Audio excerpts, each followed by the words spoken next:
Hey folks, today it's going to be me. Mindy is otherwise unavailable to record today. She will be back, and we've got a couple of really cool surprises that I couldn't have even thought about just a day or two ago. So I won't spoil it by saying anything else, but that's a pretty good thing that we got for our little show in the next few weeks. So anyway, this week I'm going to be sharing a bit more inside my mind when it comes to leadership, thoughts and experience, and what I'm doing to get some of those things out into the marketplace where folks will find what I have to say worth paying a few dollars to know more about. So today I'm going to talk through kind of a very simple, high level version of what I call the leadership field guide. This is just an encapsulation of the things that I've taken away over the years, both from experience and from good leadership. And even to this day, I'm still absorbing new leadership lessons from people I work with, whether they are actually my leaders or they're just leaders in their own right, or they're even peers of mine. Everyone has the potential to provide good leadership. So really, what I'll do is I'll cover each of these as a challenge that a leader faces, and then I'll give a high level overview or a high level takeaway of what you do as that leader to get around that challenge or to overcome that challenge that you face. That's a good example.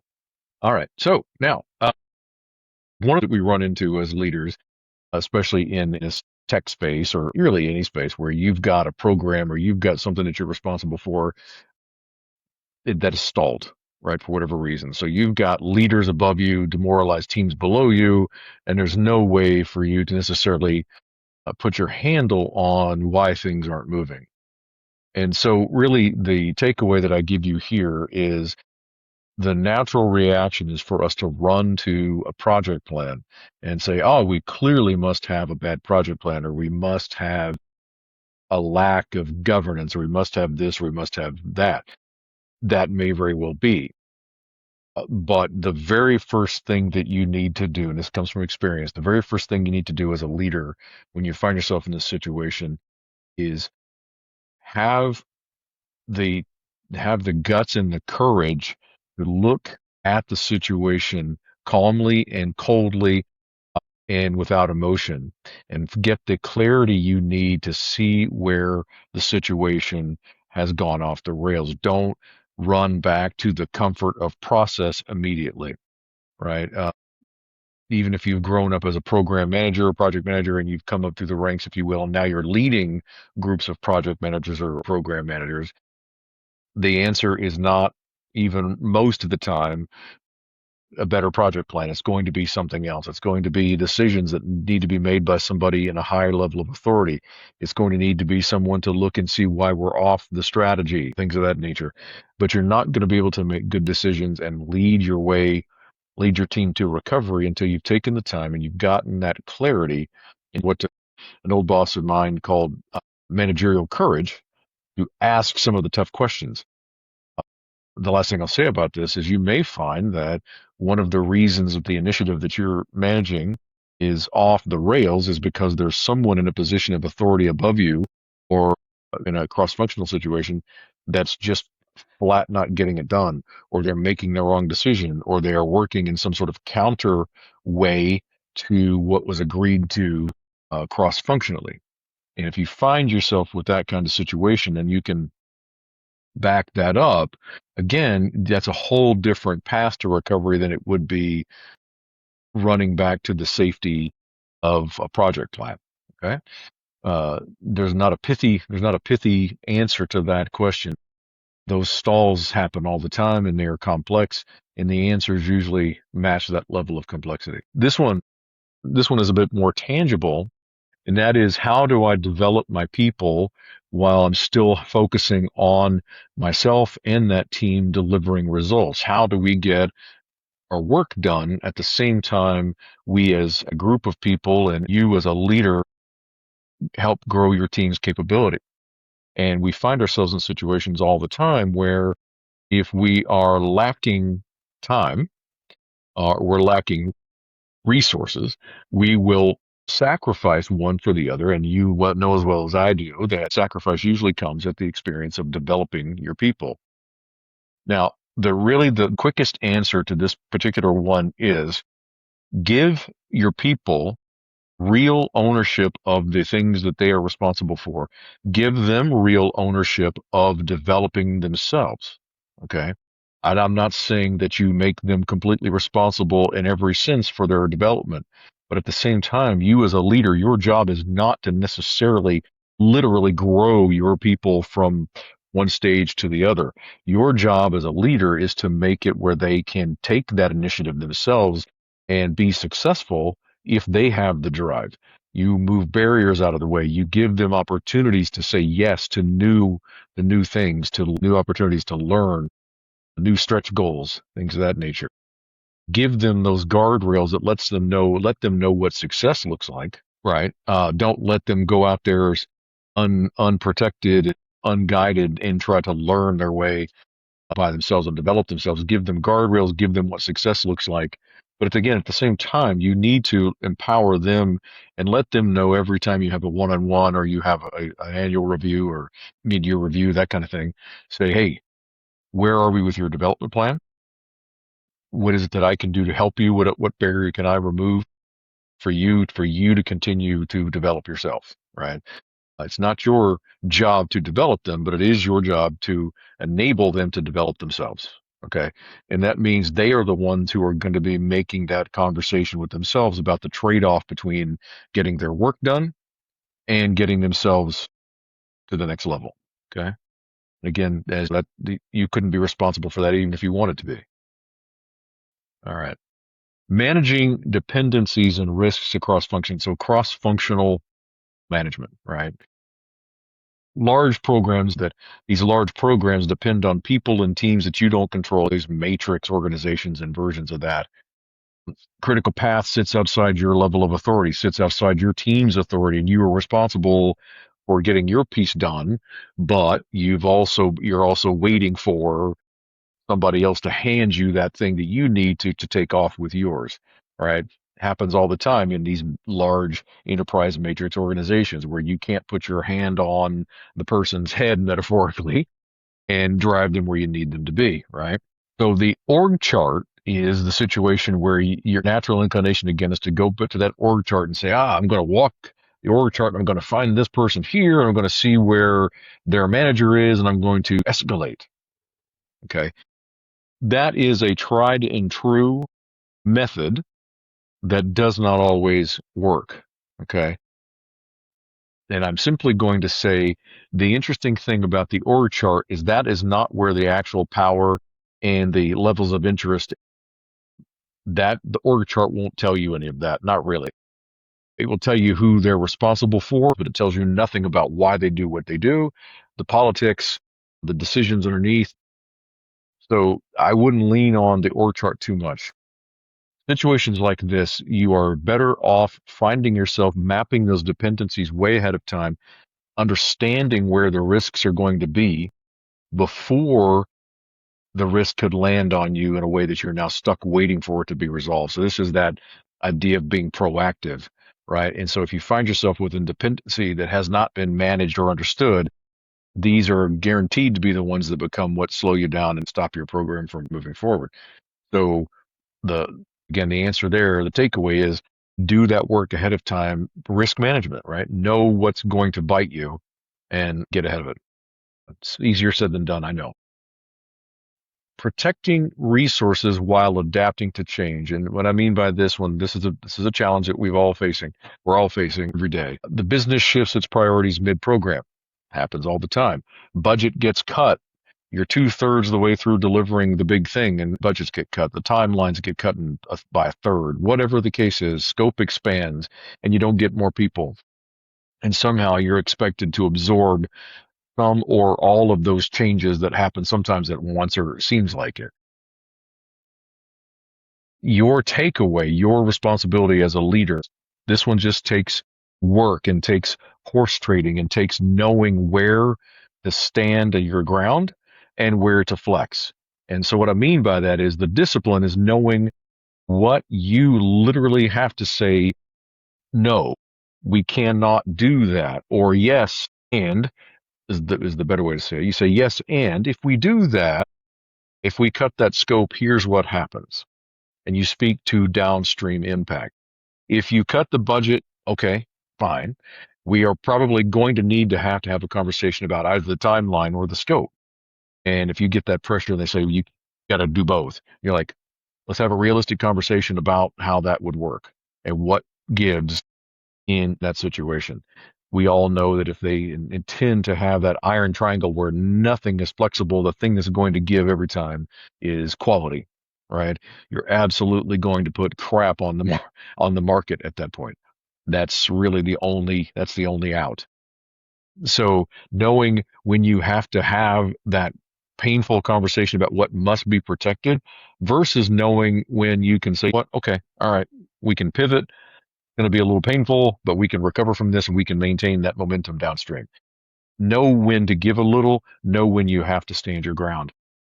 And this one comes from that business acumen. This one comes from knowing the organization. This one comes from knowing trends and that kind of thing in the group that you're a part of to know what you are really able to push on, right, or resist with some degree of certainty on the outcome.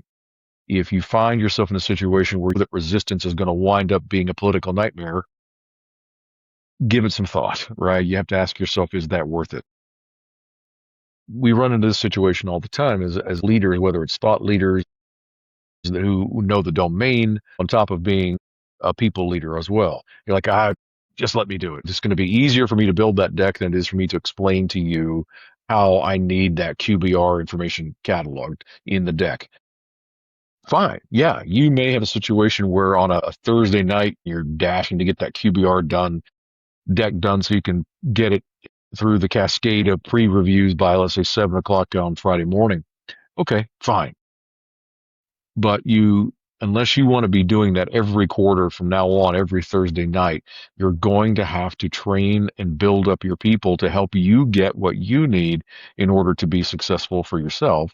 And that is going to require taking the time, uh, dealing with the frustration of iteration and giving them a chance to build their knowledge and become what you are now, right? You didn't come from the womb with knowledge about what the executives or leadership need in that QBR in this particular example. Every hour that you spend executing is an hour that you are not building your team and multiplying your impact by the number of people on your team. That's a trap that you're going to quickly find yourself in that is going to potentially wind up damaging your career or damaging at least your move and your ability to succeed where you are. So again, leadership really, among other things, is not much more than multiplying the impact you have through building up your people and empowering them to get more work done, right? When you get to that place in leadership, it's not about proving that you can do the work yourself anymore. In fact, it's literally the opposite. You have to stop doing all that work and make sure that you've built the men and women who can do that work. One of the things that you've got to do as a leader is make sure that you are standing out in the ways that are unique and powerful to you based on the combination of things that you bring to the table as a leader, things only you can bring, whether it's the experience that you've got that got you to where you are in previous jobs, the training, your personality, what drives you, frankly, your quirks, your interests, all those things coalesce and become that catalyst for the kind of leader that you are. Not let those differentiators become sanded off. Don't let them hit that nail that sticks up quote unquote, with the hammer, right? There are things that you can provide and bring to the table because of the way you approach things and because of who you are as a leader that you really do need to protect if they are that thing that helps you be the leader that got you to where you are, right? Don't forget the success, the pattern that got you there. Several years ago, prior to the pandemic, I was still sitting in the office and I had my hair down. A leader walked past my cube a few times that day doing his own things, and he stopped and he said, "Hey, how's it going there, Tom Petty?" When this person says, "Hey, how you doing there, Tom Petty?" That will definitely get your attention. And I kind of nervously laughed a little bit and I go, "Oh, I'm doing okay, so and so." And I just kind of sat and thought about that. And he came back from then on pretty much with that whole Tom Petty thing. And I went back and forth for a long time on trying to get a read on, was he just being funny, trying to bond, or was he trying to send some sort of signal that I wasn't following the pattern he expected? About 2 weeks or so later, after about 10 more of those Tom Petty drive-bys, I said, I don't care. I am not going to cut my hair. I'm not going to do that thing. I'm not doing that dance. It doesn't matter. If he's gigging me, fine. If he thinks it's funny or he's just trying to be cool, that's fine too.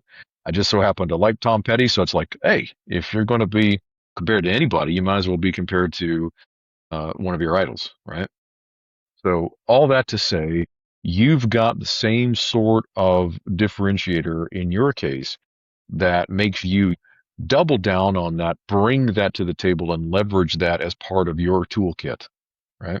Okay, we're getting toward the end here, at least of the content that I had prepared for tonight. This one is especially relevant and is more and more relevant every single day for leaders and, frankly, for folks who are just in the realm, right? The individual contributor. What is it that we are going to do to stay relevant and lead in the AI era, whether we're leading with our minds or we're leading as people leaders or some combination of the two, whatever it happens to be? AI itself is absorbing execution work, right? Grunt work, as we might say, prep work, grunt work, all that upfront planning and data gathering in like that QBR example I used earlier. That work, thank God, is being absorbed by the machine. I am happy about that.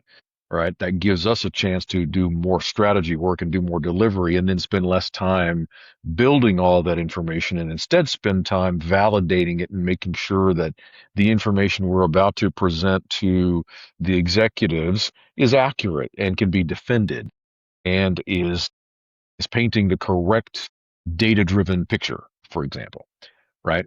So, teams, we are increasingly relying on AI and including AI as tools or additional people, if you will, every day with our team.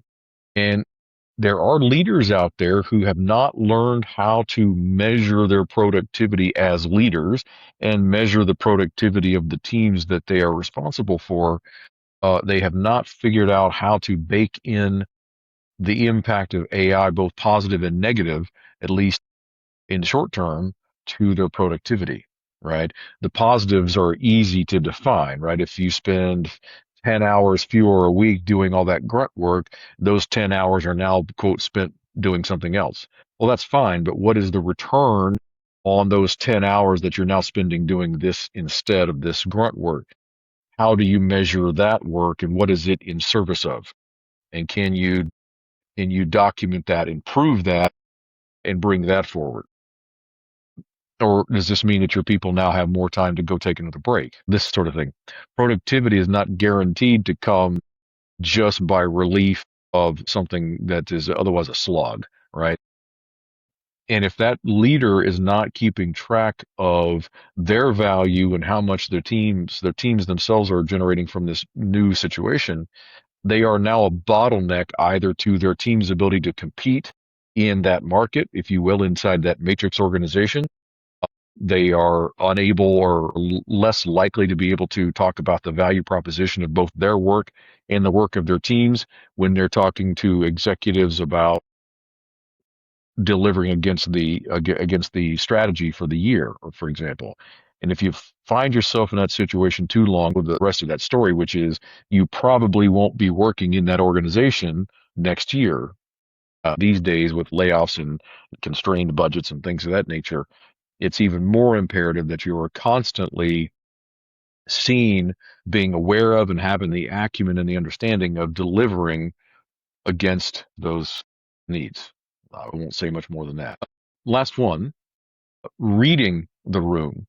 And by the way, I'm going to take a moment here to distinguish and make sure if you are hearing the word reading the room, and you don't confuse that with leading the room or owning the room. You will hear from some leaders, and I'll draw a correlation to that in just a second. I do mean reading the room, right? So you walk into a situation where you're in a, say, in a Steerco meeting, or you're in a QBR, or you're just in a weekly ops review or biweekly ops review, whatever it happens to be. You're in a meeting with other team members, other members of other departments, what have you. And whoever is out there talking about their program, their status, they're saying, hey, the dashboard is green. The overall department is hitting our numbers. We're delivering against our commits, so forth and so on. But you're looking at the people. You see the chart. The chart says green, but you're looking at the people. The people are not smiling. The people are not looking at the information. They are not nodding their heads. They are not energized and energetic and invested in what's being communicated by, let's say, the program manager or the director or whatever. In fact, if you listen to that person, they are just kind of, well, yeah, we did. Yeah, we're okay. We're doing fine. Well, that particular vibe that you're going to get from that room should be telling you a lot. Those are signals. And those are telling you that you need to go back and do some digging on your own and find out, even if it's not your team or it's not your depart or not your or whatever, you are going to want to know what's going on underneath. You're going to want to be pressure testing why you're seeing this disconnect between what the vibe in the room and what the dashboard is saying, right? And you can flip the script around, and you can have a situation, of course, very rarely when you see red and people are excited. The point here is just make sure that you're seeing a connected through line. Okay. Pay attention to the room, pay attention to the signals being given to you. Don't just focus on the green and let that be the answer and then say, oh, we're green. Cool. I don't have to pay attention anymore. Yes, you do. You absolutely do. If you don't, it's just a matter of time. Listen for the silences. If there is someone who is not stepping up to provide additional information or support for a contention or support for a statement made during the review of that particular program or initiative, those silences are telling a story. There's either people are uninvested, people are afraid to say anything either in support of or against that particular contention, or know that that's not true, and they cannot disagree with their boss in public. Let's say it's the director up there presenting this information that turns out to not be factually true. May be working off old information. They may have been misinformed. The information may have not gotten to them before they brought it in the room. Who knows?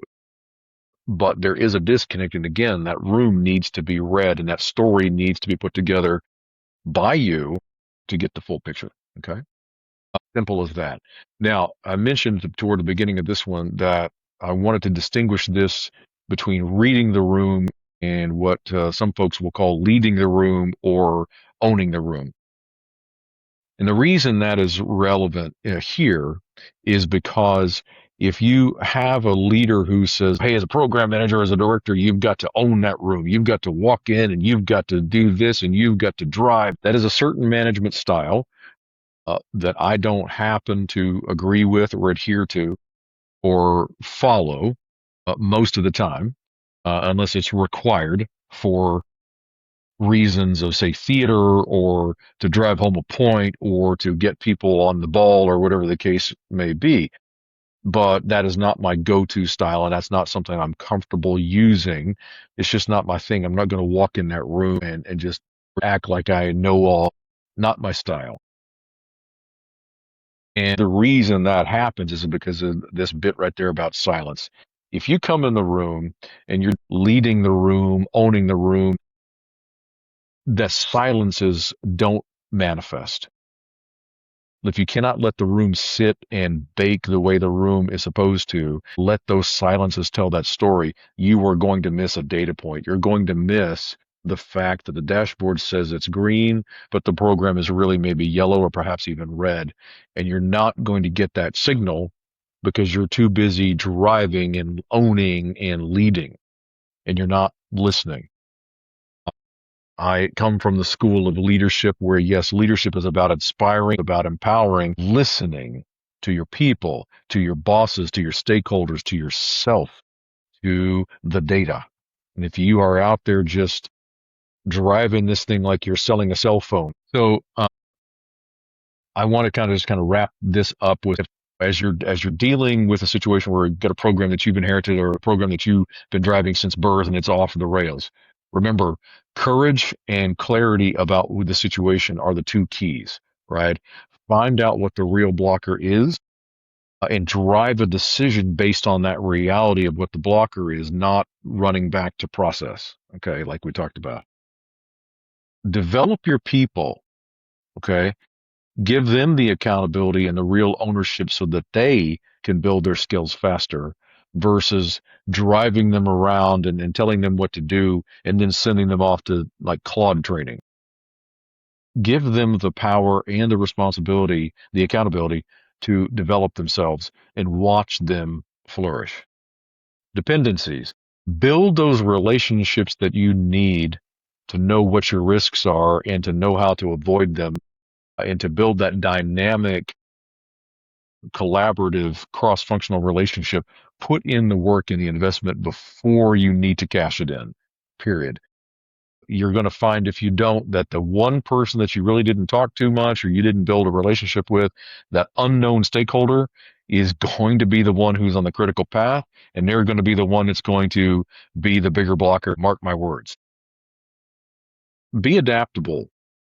Remember, your job as a leader is to protect the outcome, not the plan that you're running. The plan is the vehicle, the plan is the means of how you deliver. But remember, you're are responsible for the outcome. You're responsible for the ROI, getting out what we paid for and then some, the outcome. That's your mandate. Execution. You are going to be much better at executing if you can multiply your influence and your ability to deliver by, again, maximizing the throughput and maximizing the efficiency and the ability of your team. That is what your job as a leader is. Your job as a leader is not to be the boss, not to be the figurehead. Your job is to make execution number one. Don't forget that you are a unique individual and everything that you do is something that only you possess. Don't try to either adhere to some standard that's arbitrary, right? I'm not saying go out and get yourself in trouble with HR, but at the same time, have that courage, own what makes you powerful. Okay. That intersection, all that together is where your value comes from. AI, remember, AI requires human judgment to be successful. We are still in charge of that machine, if you will. It's a tool, it's a hammer, it's spackle. Does not do work by itself without us first having started it. We need to maintain control of that agent. Once we turn it loose with our data, we need to have gates along the way that say, I as a human am going to check it for validity. I as a human am going to make sure that before it goes out, in an email or a report or some solution is put in the marketplace, humans who know what they're doing are going to look at it. They are going to have had governance in place the entire time.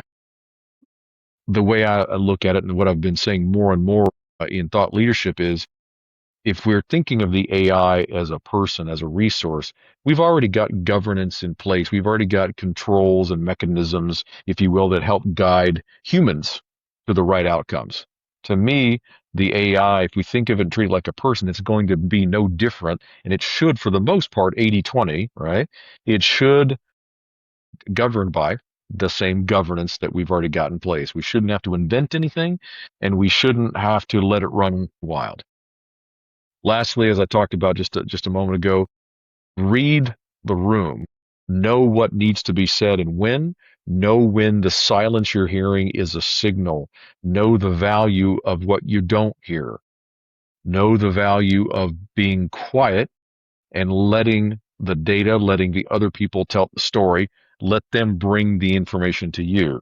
If you're not getting what you need, if the room sits there and is clearly is unproductive, of course, you as a leader, you do grab the room, you guide them to where you need the outcome to be as part of that meeting, and you move on. But you don't come in like a bull in a china shop and expect success all the time. You have to let the signals get out, right, in order to be successful. All right. So if you stuck with me and you didn't miss Mindy's voice too much, I hope that you got something out of this sort of crash course on what Cale thinks of as leadership data points in 8 or 9 slides. I'd love to do more of these kind of things, and I'm sure I'll probably get better and smoother at some of the presentation pieces of it. But I really wanted you to have something to listen to. And if you're watching me on LinkedIn or YouTube or you've just worked with me in the past, this will give you more insight into who I am and how I lead and where that all comes from. And I'm hoping that some of the things I've shared with you will be things you can think about and take away and leverage in your own leadership situation. Until next time, all I have to say here is now that I know I can do this on my own without Mindy, I may try it again. And now that you know a little bit more about how I lead and where that kind of comes from, you now have some things in your tool belt that you maybe didn't have 35 minutes ago. Well, all right. I'll see you folks next time.